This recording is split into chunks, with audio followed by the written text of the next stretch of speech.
The Vermont Association for the Blind and Visually Impaired. Hi, I'm Dan Norris. I am legally blind. I have Stargardt's, which means from a young age I have had no central vision and my peripheral vision has been very blurry. Today I'm going to show you a few techniques that I use to deal with glare when I'm trying to read.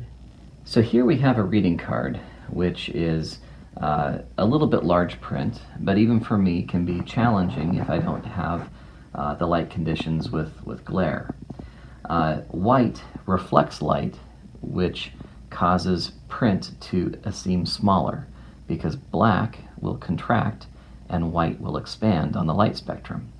So one of the ways that I can deal with print issues and glare issues at times is by using something called yellow acetate. You can see as I remove the yellow and then slide the yellow across the print that the letters become a little bit more sharp because the black is able to expand more because the white has been changed to be yellow. That makes the edges of the print a little bit sharper.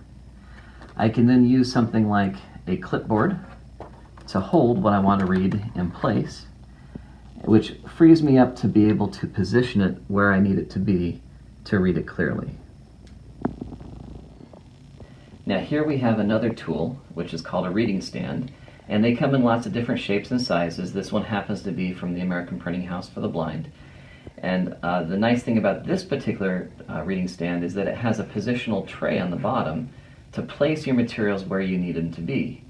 I often need to hold things up high, as you have seen with the clipboard, and so for me, taking it all the way up to the top level and then going to the right to click it into place allows me to take the books that I'm reading and place them up nice and high.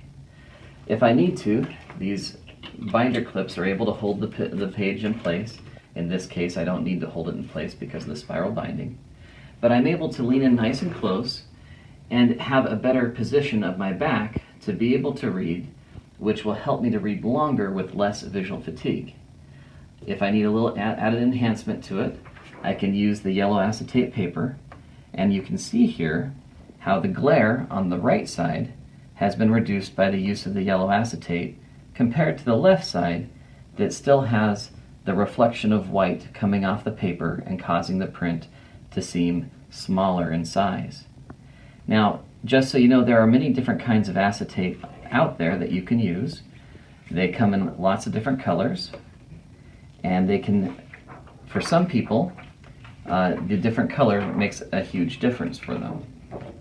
I am not able to see what's on the print with the red, but for some people red is the right color.